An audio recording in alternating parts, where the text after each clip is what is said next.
श्रद्धांजलि देते हुए इसे बहुत बड़ा नुकसान बताया है। और नरेश चौहान जी सीएम सुक्खू के मीडिया सलाहकार हैं, इस वक्त हमारे साथ जुड़ रहे हैं। बहुत स्वागत है। लेकिन एक ऐसा वक्त है जिस दौरान आप मुझसे हमारे साथ जुड़ रहे हैं, न्यूज़ 18 के साथ जुड़ रहे हैं। जाहिर सी बात है एक बहुत बड़ा नुकसान है राजनीति जगत के लिए। अगर कांग्रेस के लिए अगर बात करें तो ये कितनी बड़ी क्षति और कितना बड़ा नुकसान आप इनका जाना, पूर्व प्रधानमंत्री मनमोहन सिंह का जाना मान रहे हैं? नरेश जी। देखिए, स्वाभाविक तौर पे डॉक्टर मनमोहन सिंह जी एक ऐसी शख्सियत थी जिससे देश का नुकसान हुआ और कांग्रेस पार्टी को भी स्वाभाविक तौर पे बहुत बड़ा नुकसान हुआ है। वो एक जेंटलमैन थे, आप समझिए एक सज्जन पुरुष, ईमानदार छवि, और 10 वर्ष तक देश की सेवा एज ए प्रधानमंत्री उन्होंने की 2004 से 2014 तक। और जब वो पहली बार नरसिम्हा राव जी की सरकार में उनको एज ए फाइनेंस मिनिस्टर चुना गया 91 से 96 तक जी, तो वो देश उस समय और देश की अर्थव्यवस्था कहाँ थी, और उन्होंने जो योगदान एज ए फाइनेंस मिनिस्टर हमारे देश के लिए दिया, आज इसी वजह से जो है भारत एक आर्थिक मजबूती के साथ आगे बढ़ा है, एक बड़ी शक्ति बना है। उनकी जो सोच थी एज ए अर्थशास्त्री, और आप समझें वो आरबीआई में काम किए, आईएमएफ में काम किए, यूनाइटेड नेशंस में काम किए, तो एक स्कॉलर थे। वो पहले ऐसे शख्सियत थे जो राजनीतिक क्षेत्र से ना होके एक प्रोफेशनल जो है देश के प्रधानमंत्री बने। और ये लॉस देश का भी है और कांग्रेस पार्टी का भी है। हमें इस बात का बहुत दुख है। हम यही प्रार्थना करते हैं कि भगवान से उनकी आत्मा को प्रभु के चरणों में स्थान मिले और उनके परिवार को जो ये क्षति हुई है और दुख हुआ है उसको सहने की उनको क्षमता मिले। तो अब काम मनमोहन सिंह जी ने बहुत किए, दुनिया में नाम कमाया, देश को आर्थिक दृष्टि से बहुत मजबूत किया, बहुत फैसले लिए इन 10 सालों में। तो आज उनकी जो पिछले कल एम्स में जो निधन हुआ है 92 ईयर्स तक एज में, ये अपने आप में देश के लिए एक बहुत बड़ा सदमा है। आज पूरे देश में आप देखें कि किसी भी वर्ग के लोग हों, किसी भी पार्टी और विचारधारा के हों, सब ने इस बात को एक बहुत बड़ी क्षति देश के लिए माना है कि वो स्वाभाविक तौर पे जो है एक जेंटलमैन और एक सच्चे और ईमानदार व्यक्तित्व मनमोहन सिंह जी थे। बिल्कुल। और दुनिया की चकाचौंध से वो काफ़ी दूर रहते थे, क्योंकि जो उनके साथ जो रहते थे लोग आसपास के, वो भी, और उनके बेटी की तरफ से एक किताब लिखी गई, उसमें भी इस बात का जिक्र किया गया है, जिसे अब से कुछ देर पहले हम दर्शकों के साथ साझा कर रहे थे कि वो बहुत सादा जीवन व्यतीत करते थे और उन्हें बहुत सारी चीज़ें आती नहीं थी, काम करनी, घर की घरेलू चीज़ें नहीं आती थी। अगर आपके एक्सपीरियंस की अगर हम बात करें नरेश चौहान जी, कभी आप को मौका मिला कि उनसे आपने मुलाकात की हो और उस मुलाकात के क्षण को आप याद करना चाहते हो, हमारे साथ शेयर करना चाहते हो? नहीं, देखिए, वैसे इंडिविजुअली मैं कभी नहीं गया, लेकिन हमारे जो आज मुख्यमंत्री हैं ठाकुर सुखविंदर सिंह सुक्खू जी, इनके साथ मुझे मौका मिला 2 बार जाने का, मिलने का। लेकिन इसमें कोई शक नहीं है कि वो स्वाभाविक तौर पे एक सादगी वाले इंसान थे, बिल्कुल सिंपल लाइफ। और एक मैं समझता हूँ कि ये अपने आप में इसी वजह से आज पूरे देश में लोग उनको सम्मान करते हैं, पूरे दुनिया के अंदर उनका सम्मान था। आप समझें, जब बाहर से अमेरिका के राष्ट्रपति आते थे, उनको जब सम्मान के लिए खड़ा करते तो अपने आप देखें कि किस प्रकार बाराक ओबामा उनको एक सम्मान की दृष्टि से देखते थे और सम्मान देते थे। वो उनका एक सम्मान था। बाराक ओबामा ने ये कहा भी कि वो एक ऐसे अर्थशास्त्री हैं जो दुनिया के सबसे बड़े अर्थशास्त्री इस वक्त हिंदुस्तान के प्रधानमंत्री हैं। तो जो उनकी इस अपनी फील्ड में अर्थशास्त्र पे जो पकड़ थी और जो उन्होंने फैसले किए देश के लिए, उसके आज तक ये परिणाम, और देश एक ऐसे समय में था जब हमने पूरे अर्थव्यवस्था को दुनिया के लिए नहीं खोला था।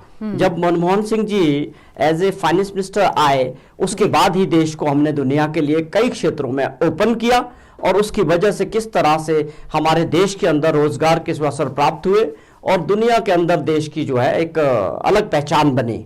ये सारा श्रेय उनको डॉक्टर मनमोहन सिंह जी को और उनकी सोच को जाता है। दुरुस्त बात है, क्योंकि वैश्विक नेताओं की अगर बात करें, जितने बड़े वैश्विक नेता रहे हैं, वो आज उनके काम को और उनकी जो शख्सियत थी उसे गर्दान रहे हैं। अगर बात बराक ओबामा की आपने की तो उनसे लेकर एंजेला मर्कल तक सभी ने पूर्व प्रधानमंत्री मनमोहन सिंह के कामकाज को देखा है और सराहा है। बहुत शुक्रिया अदा करना चाहेंगे नरेश चौहान जी हमारे साथ जुड़ने के लिए, और इस वक्त आपने श्रद्धांजलि दी और तस्वीरें आपसे कुछ देर पहले आपको टीवी स्क्रीन पर दिखा रहे थे। उन तस्वीरों में आपको बता दें, खास बात ये थी कि पूर्व प्रधानमंत्री मनमोहन सिंह के आवास के बाहर इस वक्त गृह मंत्री अमित शाह का काफिला पहुंच चुका है। अपडेट आपको दे दें कि जैसा कि अब से कुछ देर पहले खबर आई थी कि गृह मंत्री अमित शाह पूर्व प्रधानमंत्री के आवास पर पहुंचेंगे और उन्हें श्रद्धांजलि अर्पित करेंगे। तो इस वक्त अपडेट के मुताबिक आपको बता दें कि गृह मंत्री अमित शाह पहुंच चुके हैं पूर्व प्रधानमंत्री के आवास पर श्रद्धांजलि देने के लिए, और इसी तरीके से वीआईपीज़ के आने का सिलसिला शुरू हो चुका है। प्रधानमंत्री नरेंद्र मोदी की अगर बात करें तो 10 बजे का वक्त बताया गया था। अब से कुछ ही देर में, अब से कुछ ही क्षणों में प्रधानमंत्री नरेंद्र मोदी भी पूर्व प्रधानमंत्री के आवास पर पहुंचेंगे और वहां पर श्रद्धांजलि देंगे। तो बराक ओबामा से लेकर एंजेला मर्कल तक, जैसे कि कुछ देर पहले सीएम सुक्खू के मीडिया सलाहकार नरेश चौहान जी जुड़े हुए थे, उन्होंने कहा कि बराक ओबामा ने उनको इज्जत बख्शी, वो ये क्योंकि वैश्विक स्तर पर जो इनकी नीतियां थी, आर्थिक नीतियां थी मनमोहन सिंह की, उसे गर्दाना जाता था, माना जाता था, और इसीलिए बराक ओबामा से लेकर एंजेला मर्कल तक पूर्व प्रधानमंत्री डॉक्टर मनमोहन सिंह के निधन पर आज वैश्विक नेताओं ने शोक जताया है। अमेरिका के पूर्व राष्ट्रपति बराक ओबामा से जर्मनी की पूर्व चांसलर एंजेला मर्कल ने सोशल मीडिया एक्स पर लिखा है कि उनकी आर्थिक नीतियों की सराहना करते हैं। वैश्विक नेताओं ने डॉक्टर मनमोहन सिंह के साथ अपने संस्मरणों को याद किया, और पूर्व अमेरिकी राष्ट्रपति की अगर बात करेंगे तो ओबामा ने 1991 के उदारीकरण प्रयासों के माध्यम से भारत को बाजार आधारित भारतीय अर्थव्यवस्था में बदलने में सिंह की भूमिका के बारे में बात की, जबकि मर्कल ने बताया जब ये बड़ी शख्सियत आज नहीं है तो वैश्विक नेताओं की तरफ से उन्हें याद किया जा रहा है। और सोशल मीडिया एक्स पर लिखा जा रहा है कि एंजेला मर्कल ने लिखा है कि कैसे मनमोहन सिंह ने उन्हें विकासशील अर्थव्यवस्थाओं के परिप्रेक्ष्य को समझने में मदद की। तो आप समझ रहे हैं ना, भारतीय स्तर पर नहीं बल्कि वैश्विक स्तर पर मनमोहन सिंह के जाने को याद किया जा रहा है, उनके काम को याद किया जा रहा है। और लगातार पूर्व प्रधानमंत्री के आवास के बाहर से तस्वीरें हम आपको दिखा रहे हैं, हलचल बढ़ रही है। जगत सिंह नेगी जुड़ रहे हैं, हिमाचल प्रदेश के कैबिनेट मंत्री हैं आप जगत सिंह नेगी, उनका रुख कर लेते हैं, इस वक्त हमारे साथ जुड़े हुए हैं। सर, बहुत बड़ा नुकसान है, आप व्यक्तिगत तौर पर क्या कुछ कहना चाहेंगे? और जाहिर सी बात है कि ना सिर्फ भारतीय बल्कि वैश्विक स्तर पर आज इनके जाने को एक बड़ी क्षति के तौर पर देखा जा रहा है। जगत जी। हाँ, ये तो वाकई जो है पूरे विश्व के लिए बहुत बड़ा नुकसान हुआ है। और डॉक्टर मनमोहन सिंह जी हमारे देश के उन प्रधानमंत्रियों में याद किए जाएंगे, नेहरू के बाद इंदिरा जी के बाद राजीव जी, और फिर जो प्रभाव हमारे डॉक्टर मनमोहन सिंह जी छोड़कर गए हैं, जिन्होंने इस देश में जो है एक जो खुलापन यहाँ पर लाया, उसके लिए भी जाने जाएंगे।